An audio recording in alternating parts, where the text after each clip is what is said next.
Well, hello there. It's me again, ready on Countdown to Restoration as we are counting down the days of the horrible, illegitimate, what in the world's going on Biden regime here on episode 45, and you are with your host. I don't know how you feel about me, but I like you. Thanks for tuning in, and tell a friend, tell a couple of friends, share it. You know, we give you copyright permission. Just copy it right. That's all we ask. Anyway, I got that from someone else, so it's not my bad joke. Here we are, counting down the days of the resident. Let's see if I can find my guy. Thief in chief. Yeah, he's back. Thief in chief. Yeah, he's happy. Oh, I'm a thief in chief. Yeah, he's so happy to be back. We were having rehearsals last night, and he just... lost my voice just saying it for him. Yeah, he was off goofing off yesterday. He forgot it was broadcast time. I don't know. Nice weather. He's just gone out. But here we are. We are moving on with the Biden poster child, the Biden regime poster child, Dr. Rachel Levin, who isn't sure which part is Rachel and which part isn't. I don't know. It's confusing, ladies and gentlemen. What's also confusing is Shania Twain no longer wants to sing on this show. So we're going to bring in Emmy Lou. Making me, it's all I can do. Making believe is all Dr. Rachel Levin can do, because unless he wants to go back to being he's just fooling himself. And you're fooling yourself if you don't believe it. This person here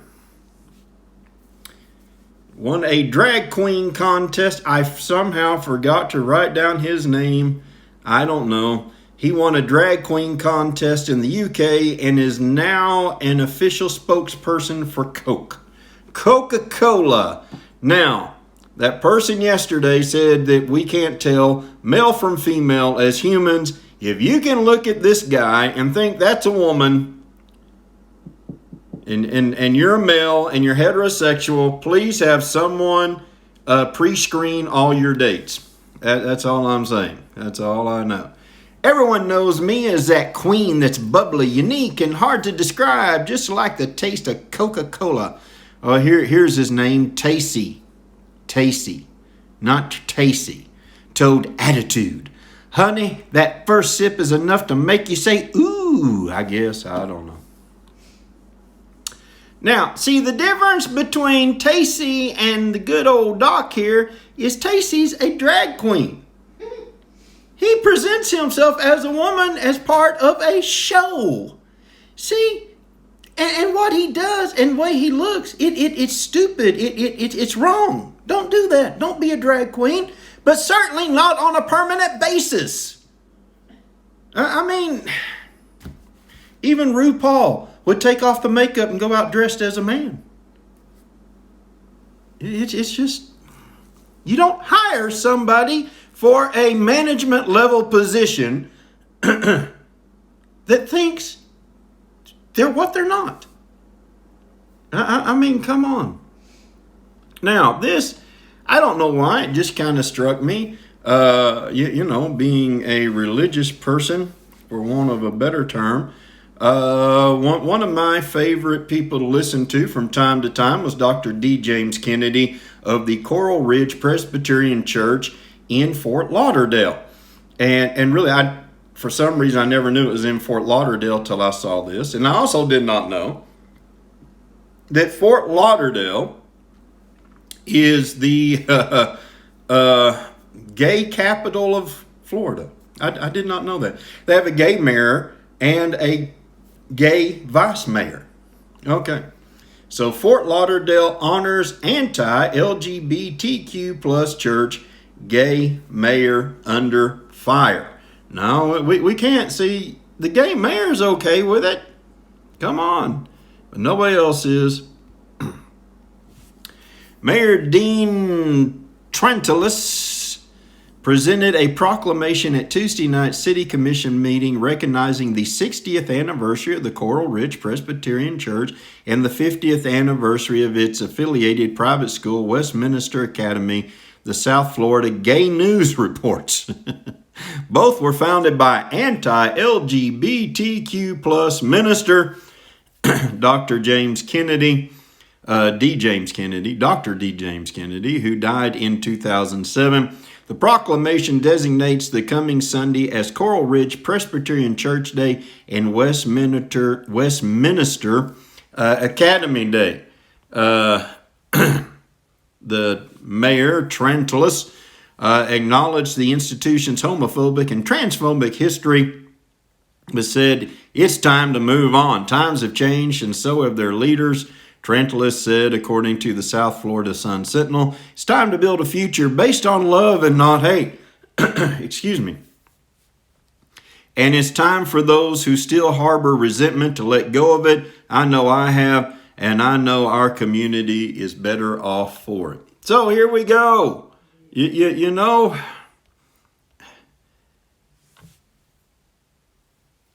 if a gay mayor can honor a non-friendly gay church, maybe there's hope. I don't know. It's just I'd like to teach the world to sing in perfect harmony. I don't know. All right, Doc, we'll see you tomorrow.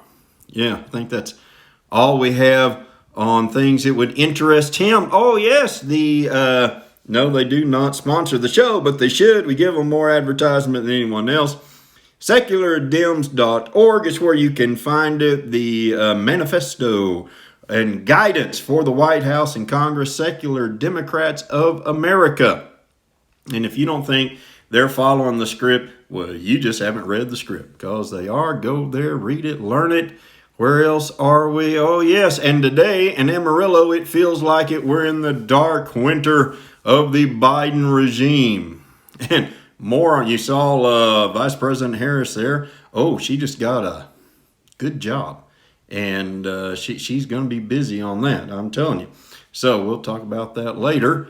Where are we at? Where we go? Nobody knows. Oh, we're going to talk about gun violence, which there is no such thing as gun violence. There is violence with guns. Now, just like there's violence with machetes and knives and pickaxes. Is there violence with pickaxes? I don't know. I haven't heard of it, but I'm sure there is somewhere. There's probably violence with shovels. You ever, seen the movie where somebody hits somebody on the head with a shovel? I'm not giving ideas. Of course, there's violence with words, as we know, because words are the worst violence of all. Although if somebody is just screaming at a grocery store, yelling, saying hurtful words, last I saw, nobody dies. But of course, if you put dangerous words on a social media platform, you have put lives at risk. Well, as we know yesterday, and I'm not making light of anything, yesterday, the left has seized upon another opportunity, in Atlanta, the shootings there. Now they are, racist shootings, but because mainly Asian women were killed because they mainly work where the shooter was going. There were 2 white people killed, but that he didn't mean to kill them, more than likely. And in Colorado at Boulder, at the grocery store, what's the word? Part of the Kroger grocery store chain, the King Super. I bet there's things you don't know, even though you do know that the shooter is of Syrian descent. Actually, he came over here from Syria with other Syrian refugees during the Biden-Obama, or was that Obama-Biden administration? And so, but there's things we're not hearing from the mainstream media. And so we turn to that very good investigative journalist and her crew. Not all of it's from her, but her crew, Laura Loomer. And and we also have something here from Sarah Carter. Cheryl, we don't have anything from her today, but Cheryl Atkinson, Sarah Carter, Laura Luma, and Lara Logan are probably, and Catherine Herridge are probably the 5 top investigative reporters in the country right now. I don't know what happened to all the men. Geraldo got old and weird. I don't know. But anyway, and so we're going to hear from Laura Loomer and Sarah Carter today. Sarah Carter on the border. Lara Logan's also doing some great things on the border. But we start with this, and yesterday I couldn't give much time to it because all the time went to the border and things. So we're going to look into the shooting. And why does that matter? Because they're going to use this, ladies and gentlemen. You're never going to hear the correct narrative on it, and they're going to use it. So we've got to look at it, all right? So if you don't want to look at it, thanks for stopping by. Come back later as we talk on the border. Hopefully tomorrow we wanted to talk about Women's Equal Pay Day. Maybe we'll get to that tomorrow, have some good stuff on that. But time. Exclusive Colorado ISIS terrorists targeted Jews at kosher market the week of Passover. You didn't hear all this? They didn't say this on ABC. They didn't say this on NBC. No, I don't remember the president mentioning this. Do you? While he's waiting for more facts to come in? No, I don't remember any of that. Huh. Weird. Don't you find that strange that... these facts would be omitted. And King Super is not a Jewish grocery store, but it has a lot of kosher items in it. It's got a area, where Jews can go and make sure they're buying kosher items. They're kosher friendly is the word I'm looking for. So let's look. Illuminate Media has exclusively learned that Ahmad al-Issa, the ISIS-inspired Islamic terrorist who killed 10 people in an attack on Monday, perpetrated his targeted attack on King Soopers, a kosher-friendly supermarket in Boulder, Colorado. King Super is known by Jews as a place where they can purchase their food easily due to their extensive kosher items. The irony isn't lost on me, however, radical Islamist and ISIS member drove 25 miles out of his way, Arvada to King Super there, just to get to this specific store, just to shoot everyone in sight. Hey, see, you just got to do a little digging. You got to do just a little bit of digging. If you live in Arvada, you're not driving to Boulder to grocery shop. Unless you're Jewish, maybe. I don't know. All right. So he drove 25 miles out of his way to get to this specific store just to shoot everyone in sight, yet not a single mainstream outlet wants to talk about a fact that the location of the attack is a Jewish store with a majority Jewish clientele. Whoa, does that just not make you go, huh? Things that make you go, huh? Like that song. I never understood that song. But anyway, I understand it. I just don't know why it was so big. As investigative journalist Laura Loomer exclusively reported, Ahmad al-Issa pledged his allegiance to ISIS before carrying out his attack. Now ISIS doesn't have to acknowledge this if there's anybody to it, but he was also a Syrian migrant who often took to Facebook to express his hatred for President Donald Trump and Trump's anti-Islamic terror immigration policies via the travel ban. While the attack was an Islamic terrorist attack, the motive of this attack was clearly a hate crime against Jews just days before Passover. Well, we don't know what his motive is, just like they don't know what the motive of the shooter down in Atlanta was who said, I was angry over my sex addiction, so I started shooting sex workers. It's their fault. They're there. It'd be like going out and shooting, your drug pusher. I don't know. But, go to a mainly Jewish place and start shooting. Nah, that couldn't mean anything. These investigative reporters, they go nuts. What's the thing? Okay, this is a former tweet by Ahmad and a not favorable thing about Trump and talking about the Trump approach to refugees and showing young people who are fenced in. See, you could think that's down on our border, couldn't you? Young people behind fences wanting to come to America. Coming to America. I don't know why I haven't got that song yet, but I'm working on it. Alyssa is an immigrant who came from war-torn Syria during the Obama era when Joe Biden was vice president. As reported by Laura Loomer, and other media outlets have caught up with it as well. And, people are doing that mainly because they want you to feel sorry for the poor guy. So, which has now also been confirmed by several other outlets, Al-Issa, like all radical Muslims, have a deep-rooted hatred for the Jewish community. Yeah, let me see a hands up. How many know that? Yeah.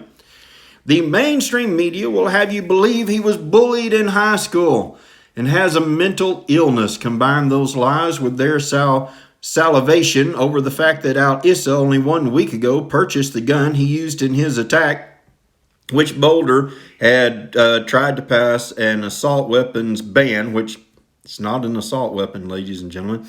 An assault weapons ban, but it was blocked 10 days ago, I think, by a judge or something. Unless he had bought it in Boulder, what? Oh, I can't go shoot people there. It's against the law to have an assault weapon.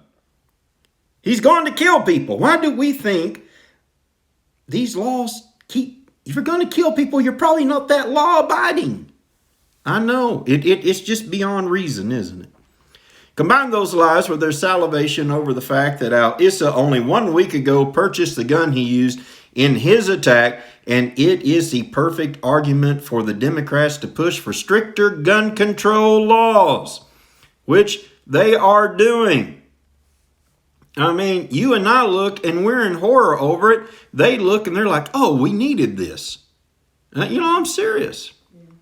And Joe Biden certainly isn't wasting time trying to use the ISIS terrorist attack that his immigration policies are responsible for to strip law-abiding Americans of their gun rights. And I don't think that was written very well.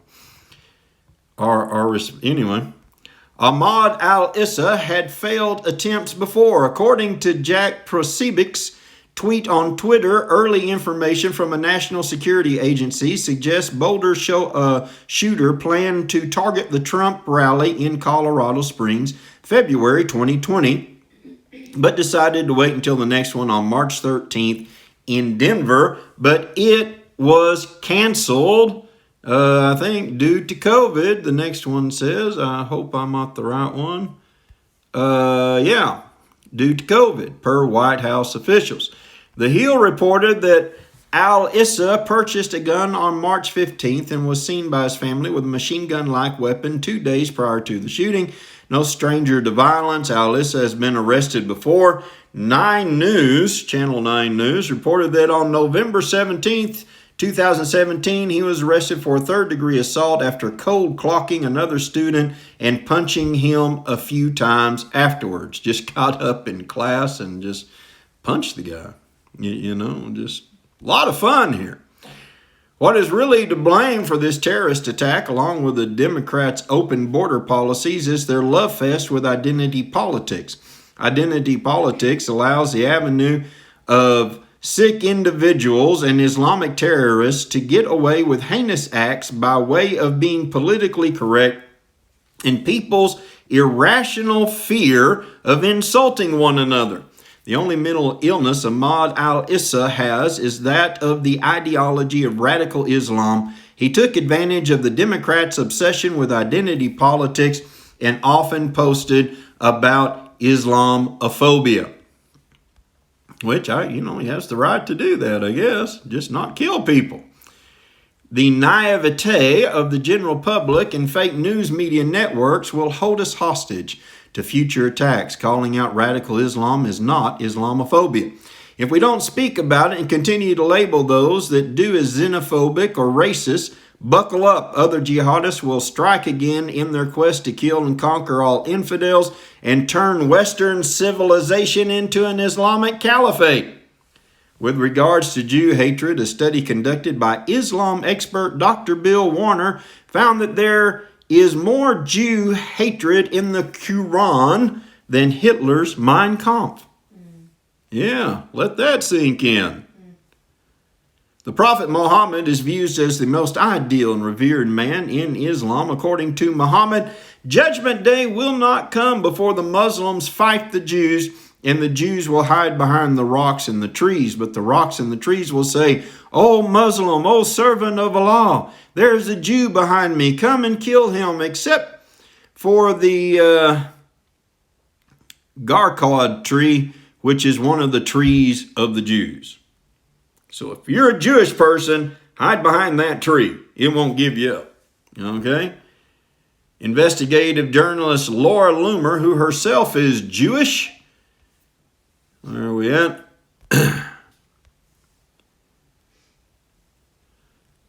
Posted about that on her Telegram page following the attack on the kosher market in Colorado. She said, "It won't be until American schools start properly teaching the truth about Islam, and it won't be until we have full-blown immigration moratorium that attacks like this one that just happened in Boulder, Colorado end." Her page also stated, "A source tells me that the shooter carried out the attack in the name of ISIS." And I don't know if we're going to have to clear some of this out. The Biden administration has already given orders to keep it under wraps to avoid conversation in the media about Islamic terrorism and reversal of Trump's travel ban, which the terrorist was opposed to.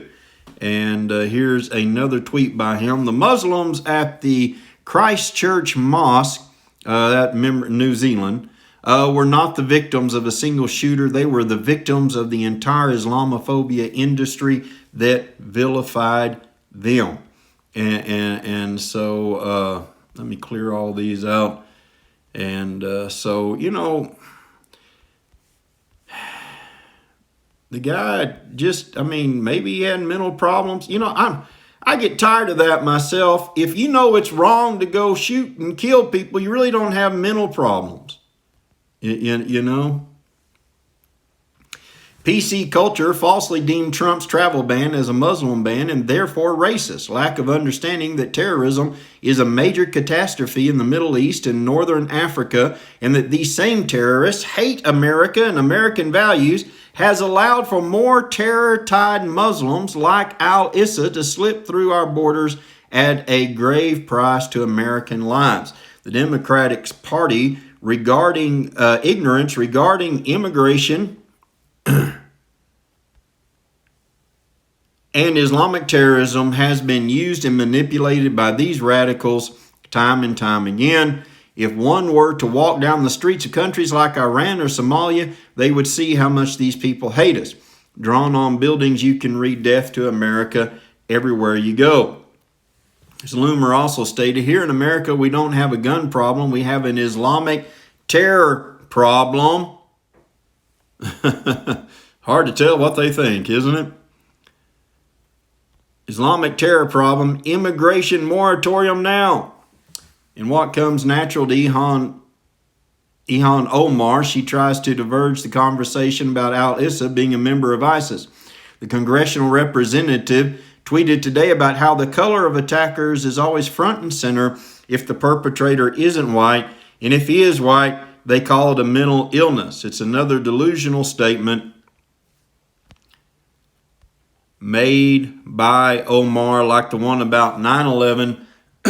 Some people did something. Not a single media outlet is mentioning that al-Issa is a radical Muslim and ISIS terrorist. They're only talking about him having a mental illness and forcing the conversation to be about gun control. Oman, of course, has no regard for these facts. Her district in Minnesota is the #1 ISIS recruitment location in the United States, according to the FBI.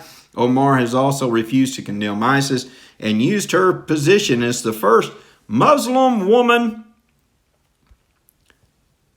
elected to Congress to advocate for 9 men in her district who were arrested for trying to flee to Syria to fight for ISIS.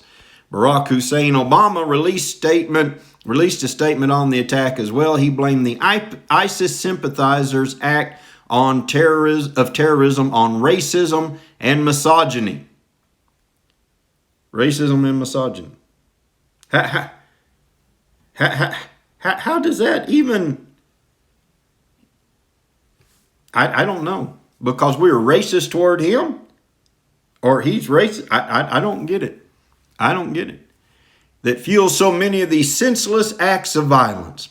As information is being released, it seems that not only was Al-Issa a Syrian refugee, but he came in via the Obama-era asylum programs per national security officials. All right, yeah, we got to clear everything out. It's all right. It's a long article. It's like written in short segments, but took a lot to get it on my phone. I know I could print it all out and just read it to you. Then you'd have to look at me. And who wants to do that for all that time? All right, where are we at? Right here? I hope so. Was a Syrian refugee per national security official self-radicalized in the U.S., reports John Prosebic, or Prosebic, however you say his name. Since Obama and Joe Biden allowed so-called Syrian refugees like Al-Issa into the country, they are to blame for the attack on American Jews that just occurred in Colorado. The Democratic Party is behaving like a terrorist organization, and it's just as radical. It's time the country wakes up and realizes that there are real terrorists in our midst. There are real terrorists that in the Democratic Party. And okay, where are we at? Wrong place. I'm sorry. That there are real terrorists in the world. And white supremacy isn't the one to be most worried about here in America, despite what Joe Biden and his lackeys tell you. The white supremacy boogeyman and gun control won't save us. The Democrats' push for stricter gun control via executive order is not only unconstitutional, but it is a totalitarian ploy to keep us unarmed and obedient to the radical left's agenda. Wow. Is this where we're... No, that's another article. Okay. Maybe. Did I not get it all? Anyway, we'll see. Yeah, this is another one. So hang on. Well, to the radical left's agenda. Yeah, I think that was it, and then it just gave her credits at the end. But an eye-opening article, because I didn't know that till I saw this. See, that's why you have me. I dig deep. I as my wife says, I sit in my chair 8 hours a day with my face in the phone, trying to find these news articles just for you. And you know, no one else wants to see me, so my phone doesn't complain. Not out loud, anyway. All right, more on shooting. The pandemic didn't stop shootings. See, you think nobody was killed by a firearm, well, with a firearm since the lock-in, but that's not true. That's not true. Until 2 lethal rampages this month, mass shootings had largely been absent from the headlines during the coronavirus pandemic, but people were still dying at a record rate. Let's get this in here. In 2020, gun violence killed nearly 20,000 Americans, according to data from the Gun Violence Archive. It should be violence with a gun. The violence comes from the people, not the gun. More than any other year in at least 2 decades, an additional 24,000 people died by suicide with a gun. So, you're getting this. 20,000 people, somebody, different people shot 20,000 people. And then 24,000 killed themselves with a firearm. That's while everybody was locked in and just trying to live their lives. Ladies and gentlemen, you say, oh, we got to get rid of all the guns. We've got to help people. We've got to give people something to live for. We've got to get rid of criminals and people that are prone to violence. I mean, It would be with knives if it wasn't with guns. It's all so sad. And I wonder how many of those 24,000 that killed themselves this last year never had a suicidal thought in their lives until they were locked in and didn't have work and didn't have school.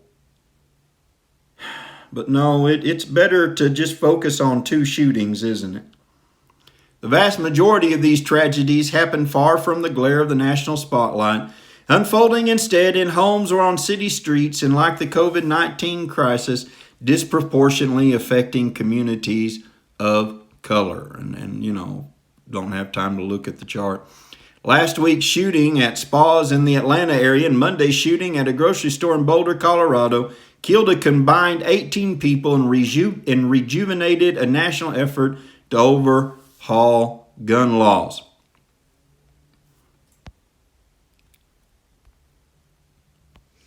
But high-profile mass shootings such as those tend to overshadow the instances of everyday violence that account for most gun deaths or deaths by gun, potentially clouding some people's understanding of the problem and complicating the country's response, experts say. It's because we live by these false narratives. We live by the big show. There's so much more that could be done in so many ways, and yet we don't do it. You know why? Because it doesn't fit agendas. It doesn't fit agendas. What else do we have here? Now look at this. They're not going to talk about this because listen why this happened. 4 dead, including child, after stimulus check dispute leads to gunfire. So they're not going to talk about this because you could link the stimulus check to it. Yeah, a guy went to his girlfriend's house who he obviously has a child with, wanted some of her stimulus money. She said no, so he killed everybody there, took the child. They got him. They've got the child in custody. But they're not going to talk about that. Why? It would look bad. Now, in Chicago, just this past weekend, they're Friday. They're talking about the shootings in Atlanta. Monday, was it Sunday or Monday, whenever it was, the new shooting happens. In Chicago that same weekend, at least 21 shot, 4 killed in weekend gun violence in Chicago. Police officer, 10-year-old boy among those wounded. And I just didn't want to do Baltimore and New York City and Houston and St. Louis. See, it's all just to fit a goal. Because who mainly has the weapons they want to take away or to limit? Yeah, just your average run-of-the-mill citizen who's never going to do anything with it except they like to go to a target range. Some people just like to buy them and look at them. I don't know why. I'm not a gun person. Like I said before, we've only got like 400 and something of them. No, 300 and something. We're just not gun people. Okay? I'm a people. I'm not a gun. But they know what they're doing, and they use this because they know. Why don't they say, we've got to stop the violence in Chicago. We've got to stop suicide by this. They don't. They don't. They don't care. See, that's the thing. They do not care. And people listen to them and think they care. When they talk like this, Biden calls on Senate to pass gun control measures immediately after Boulder shooting. Well, what's that? That's not going to stop most killings. Look at this. The Colorado attack is the 7th mass shooting in 7 days in the U.S. Oh, no, it's just been 2. No. The mass shooting at a supermarket in Boulder, Colorado on Monday took place less than a week after 8 people were killed in a series of attacks on spas in Atlanta. Now, that's the 2 you know about. The 2 instances are likely to spur discussion about gun control legislation in the United States, where firearm deaths are tragically common, and they are, and that is tragic. They all are also among at least 7 mass shootings in the past week across the United States, including 3 incidents on Saturday alone. But nobody's going to these places. CNN defines a mass shooting as a shooting incident which results in 4 or more casualties, dead or wounded, excluding the shooter or shooters. And we must go by CNN, but why not? What's it going to hurt there? We'll go by them. No one else is helping us out. Isn't that strange? All right, on, when was that? Tuesday, March 16th, just the day before St. Patrick's Day, 8 people, including 6 Asian women, were killed when a white gunman stormed 3 spas, police said. Wednesday, no, nobody died Wednesday. Wednesday, March 17th. I do remember seeing this one in the news. Not much about it, though. 5 people who were preparing a vigil in Stockton in California's Central Valley were shot in a drive-by shooting. The San Joaquin Sheriff's Department said none had life-threatening injuries. But that's a mass shooting, ladies and gentlemen. We're not trying to stop that. Why? Because it has the wrong narrative. Thursday, March 18th in Gresham, Oregon. Gresham, Oregon. Didn't know the place existed. 4 victims were taken to the hospital after a shooting in the city east of Portland, police said in an initial report. No, we can't go there. Saturday, March 20th in Houston, 5 people were shot after a disturbance inside a club, according to police. Well, it depends on the club. Was it a gay club where somebody went in to kill them? No, it's just a club where they had an argument, I guess. 1 was in critical condition after being shot in the neck. The rest were in stable condition, according to CNN affiliate KPRC. And thank you, KPRC, for that report. Saturday, March 20th in Philadelphia, 1 person was killed and another 5 were injured during a shooting at an illegal party. Well, we can't go there and talk about that. They weren't even supposed to be having a party. They're on lockdown, I think. There were at least 150 people in there that fled and believed they had to flee for their lives. Philadelphia Police Commissioner Daniel Outlaw said. That'd be a great name to be a police person, wouldn't it? Outlaw. I like that. I mean, and then if you're an outlaw, if your last name is Law or something, that would be good. Anyway, let's just keep going on. I hope this is enlightening you to some things, but because, we need to know these things. Nobody's going to tell us. That's the wrong one. Let's go to the one before, perhaps. Yeah. No? That's 5. Okay. Well, Monday, March 22nd, 10 people, including a Boulder police officer, were killed in a shooting at the King supermarkets. It's unclear how this number of mass shootings compares to an average week in the U.S., though some official gun violence data is available. The U.S. federal government does not have a centralized system or database to track firearm. I don't know why you're getting in my way. To track firearm incidents and mass shootings, according to the Centers for Disease Control, which tracks them.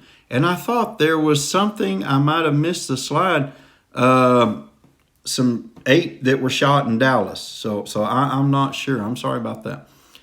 Though some official data is through the CDC, which tracks gun violence, nearly 40,000 people were killed in incidents involving firearms in 2019.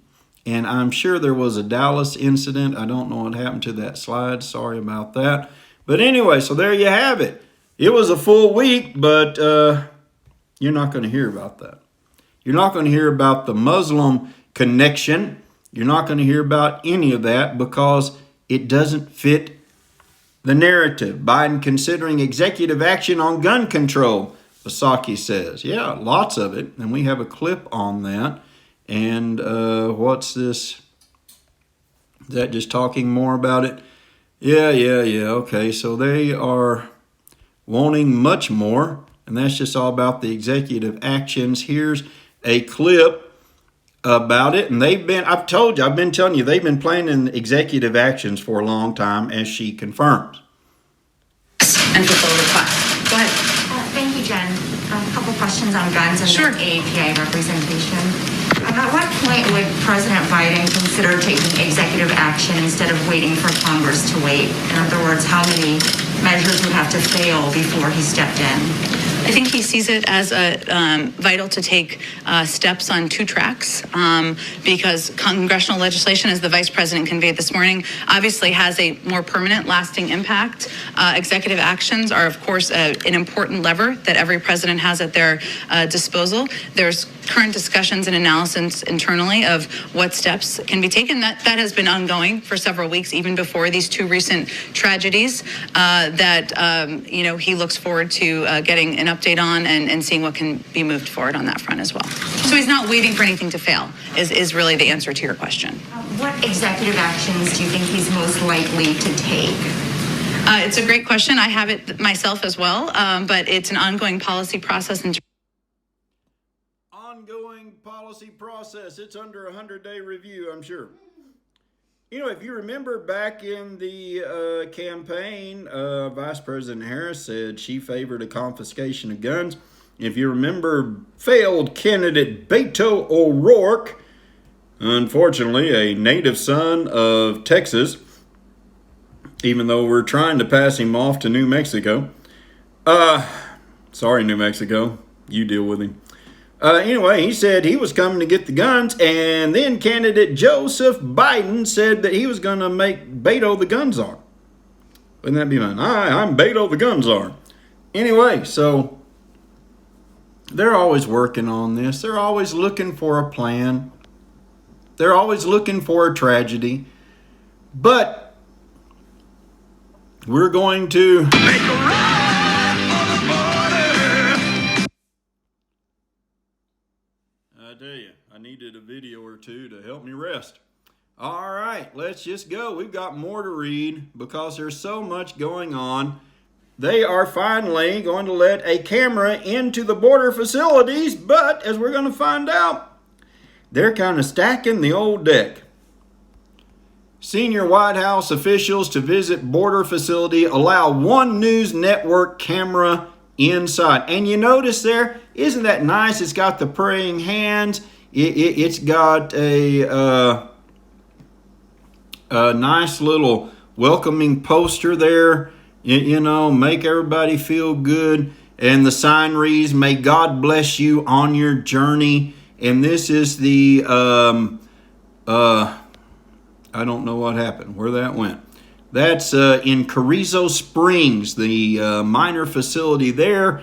A delegation of senior White House officials and lawmakers is visiting the U.S.-Mexico border on Wednesday as the Biden administration scrambles to process shelter and care for an unprecedented number of migrant children and teenagers arriving at the border without their parents, responding to calls from lawmakers on both sides of the aisle for denying media access to the border facilities. The Department of Health and Human Services will allow one network camera to accompany the group on its visit to the migrant facility in Carrizo Springs, Texas, according to a White House spokesperson, because they are committed to transparency. And also, Democrats are taking a trip down there this weekend to Carrizo Springs, and it just makes you wonder, why did they pick that when we've already seen the horrible footage of the one in Donna, Texas? And this reporter wants to know. The access being granted today for the pool is of a facility that is aspirational of where you want to move these children. Mm-hmm. What about access to the facilities where there is overcrowding and there is an actual problem? Why was this one chosen over those? We're also open to providing access there, and this is just the first step in a process of providing greater access to the media. And when would that decision be made? You said earlier in this week that you would be working on access. Is this the only access, or will that be coming?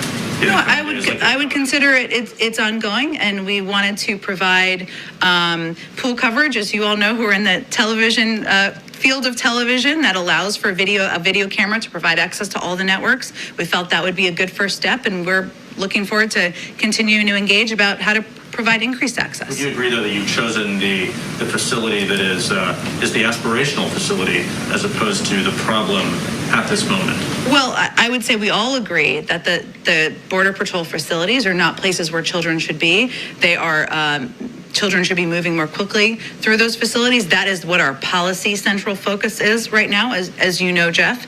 And it's also becoming a public health concern because of the number of kids who are moving through those facilities and the fact. Why not show those to the American people? We will, and we are working with the Border Patrol and with DHS to determine how we can do that. Next question, please. Yeah, you know when they're going to show the Border Patrol stations that are a mess? When they're cleared out, which may mean never. Just makes me think of this when I think of Jen. That's all I ever get from you. I mean, why not just say, of course we're showing you the one that's good. I mean, doesn't that make sense? We want to be transparent, so we're going to show you the one that's in real good condition, not that many kids there, and that's not the crisis. The crisis is in the other ones, but we're not going to show you those. We're not going to show you the encampments we've built up in Midland and all that. We're going to go this one with the nice posters on the wall, and all the kids are running around happy and well-fed and well-clothed and clean, and yeah. That's the one. That's what we'll do. We'll show them that one, and they'll be so stupid they won't know the bad ones are just down the road. Most transparent in history? I got unaccompanied minors! Is this some kind of prison? Yes, little girl, it is. It is that. It is a prison, and they know it. They know it. Border Patrol whistleblower email details inhumane conditions at Texas Processing Center. Sarah Carter reports. I told you, we had a Sarah Carter report, so you know it's a good one. That's right. An email from a Border Patrol whistleblower has been obtained by Fox News contributor and investigative reporter Sarah Carter, detailing concerning conditions at the Donna, Texas migrant processing facility. It is a Hannity exclusive, obviously not. In a Hannity exclusive Tuesday, Carter explained that border officials are growing frustrated with dangerous conditions and negligence inside processing centers and are eager for Washington authorities to step in. What? Washington authorities hadn't stepped in? I mean, Secretary Mayorkas has been there. Everybody's been there. Oh, maybe not everybody, not those, I guess, who make decisions. It's just, I thought they were on it.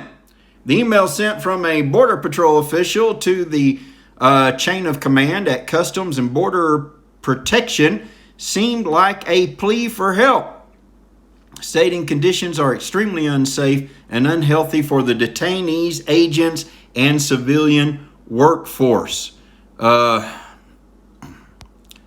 The overcrowding is inhumane, especially for the children. The agent continued, Pod 3A is designed to hold 80 people, and on this day we have, let's make that large so you can see it, we have 694 unaccompanied children with 2 agents maintaining custody.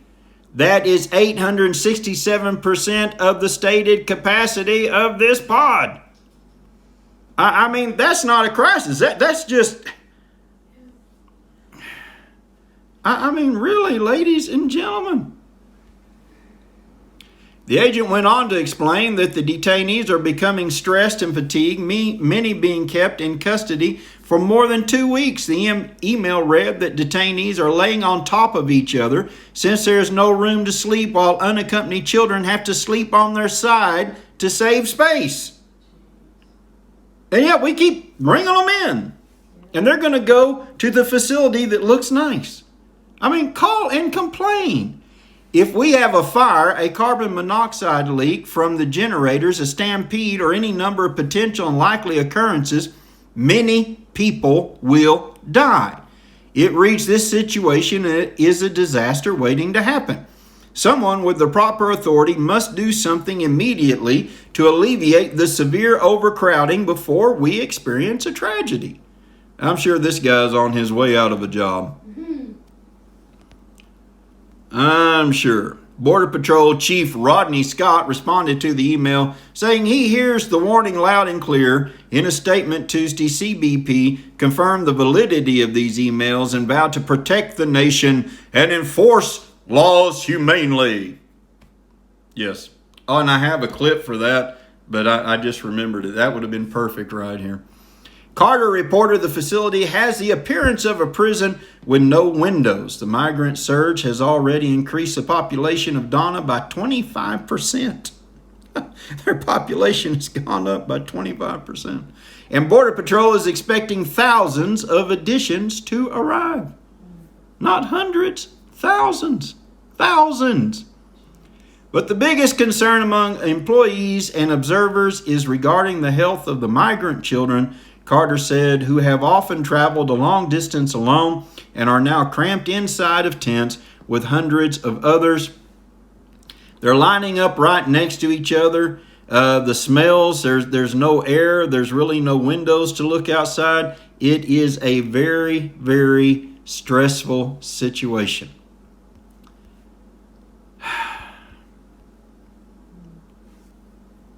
But there's no crisis, ladies and gentlemen. There's nothing to get excited about. And we're going to show you the setup piece. We're not going to show you the actual place where the horrors are being taken or taking place. I told you there's some other articles on the heartbreaks of these kids. And this is just a short one because I just don't have time. The whole article, just horrible. My dream is to meet my dad. They crossed the border alone to reunite with parents. These children and teenagers made the journey from Honduras to be able to see their mother again or finally meet the father who left for the U.S. before they were born. Yeah, I know. Loving arms, my foot. It is common to hear that age, 17, I had to cut the article up. This one girl was 17. Among adolescents who cross alone, their status as minors is a small measure of reassurance that they won't be returned to Mexico or deported to their countries. Michelle crossed the border at sunset.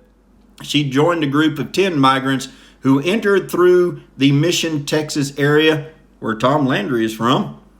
She keeps a wooden crucifix around her neck and carries a plastic bag with a toothbrush and warm clothes.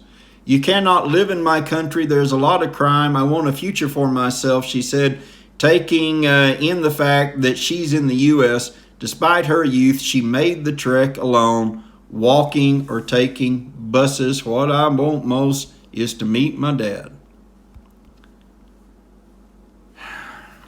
17, because she's 18, may not get in. So they know what they're doing. They know what they're doing. And we know what we're doing because people like Ambassador Jacobson say things like this. Así que yo creo que es muy importante subrayar el caso que la frontera no está cerrada y el viaje es muy peligroso y la gente realmente no debían llegar a los Estados Unidos en una manera irregular ahora. You're telling them not to come. She's telling them to come because the border is not closed. Remember, we looked yesterday that they've been sending the message since January 21st not to come. And it's not working, is it? Because what they're hearing is... Angela Fuentes, come on down! Yeah, I mean, that's... And they keep coming because Biden's their friend. Now, this is good news. This, excuse me, I told you there'd be more about the vice president later in the show. She now has a new job after laughing about visiting the border. Biden appoints Harris to lead coordination efforts on southern border. What he's saying is, I am so tired of you being everywhere I go. I'm sure nothing is going to get done now. I mean, that's just this. I don't mean to talk badly about her. I'm just saying she can't get anything done. She's one of the most ineffective people that's ever been in politics, unless you're talking about locking up black kids when she was a prosecutor, which she denies now. I mean, we have a clip. Remember all the people, not today because of time, all the people in the White House upset and everything over the new pot restrictions? Well, we got a clip reporter asking, hey, Harris said she used to smoke pot. She loves it. Thinks everybody should. I paraphrase, but that's close to accurate. Pretend President Joe Biden announced Wednesday that he has appointed Vice President Kamala Harris to lead efforts on stemming migration across the U.S. border as the administration faces growing political pressure to address a surge in undocumented migrant children unaccompanied by parents. Harris will focus on coordination with Mexico and the Northern Triangle, Biden said at the White House. And that was after, I guess, the press conference, because it did not come up, because I forced myself to watch that daily, just for you. Mexico's president says Biden and immigration policies prompting border surge. Well, someone knows it. Actually, Mexico started closing a known crossing between them and Honduras. There's a river there, but they're not stopping migrants or stopping merchants from Honduras who come over to buy in Mexico because they have more buying power there. I guess the Mexican peso is even bad off against the Honduran whatever. And they're stopping the merchants. So I don't know. Nothing's going to help. So we turn to God formation time. Yes, we do. And what do we... Oh, wait a minute. No, that's the wrong one. I'm sorry. Because we definitely have some God formation if we can get it to all cooperate here. And we do have the fireworks back. There they are. Yeah. All right. Had to get my technical people to get technical. So anyway, the fireworks stay longer than the sign, folks. Yeah. All right. And then we're through. Boy, you learned a lot today, though, didn't you? That you're not going to get most other places unless you are really digging. But that's why you pay me to dig for you. All right. Press conference tomorrow. Tomorrow is Thursday. It's supposed to be a press conference with you-know-who, the president, the pretend president. Got a new clip for him coming up too. The pretend president supposed to give a full press conference. Wow, they're going to let everybody in. This is going to be fun. The press conference is a fake. It is set up, but it's a setup, but we'll have a certain flow, a flow that will slow for a long time. So that way they have this press conference and won't have to have one for a long time. What they're going to do, they're going to allow a few reporters. He's going to pick a few reporters that will ask tough questions, but the others, they're going to pick knowing they will ask questions that he is ready to respond to. So it's being carefully set up and monitored, and they're supposedly having it in the afternoon when he's still fresh. You don't want him doing it in the evening. or the morning, as my wife helped me out with. Nor do you want to have him doing it as he's walking up the steps to the plane. All right. They are stuck. That's the word.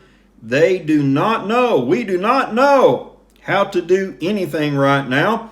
They are idealists and already reaching out to others for useful methods to deal with China, North Korea, Russia, and Iran.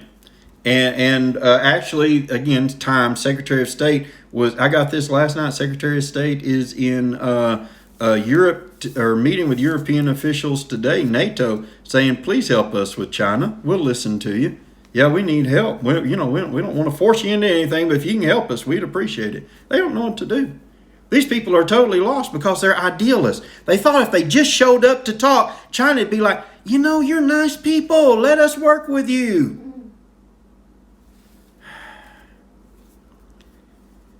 they have a spending goal. There's not watching it on the down, we make sure we don't spend. No, they have a spending goal. They want 5 to 6 trillion in targeted spending besides the budget. This will give them an artificial boost that will make them look like geniuses, but will cause great pain in the end. They need the momentum now so they can use the downturn to take over the rest of the economy. See, what they want to do is create an inflation recession where they can step in and say, see, capitalism is failing. We put all this money into the economy, and now look, so we're going to have to take more steps. Because everything's like, oh, it's good for a while. Yeah, you're right, man. Come on, man, help us out. See, they always have a plan. They always have a plan. We do too. Our plan is to be back tomorrow with more exciting news of this horrible, horrible time. Pray for the country. Pray for one another. Pray for all the victims of all. I mean, there's while we've been on the air, somebody killed themselves with a firearm. Do you realize that? Probably more than one. Someone else shot someone. And nobody's talking about that. And it's not because, the gun is handy, but it's because of the problems in their heart, problems in their mind, problems in their life. And government's just exacerbating that. There's nothing good happening. Not from Washington, D.C. Pray for our country. Pray for one another. And we'll see you tomorrow here on Countdown to Restoration. Thanks for watching. Bye.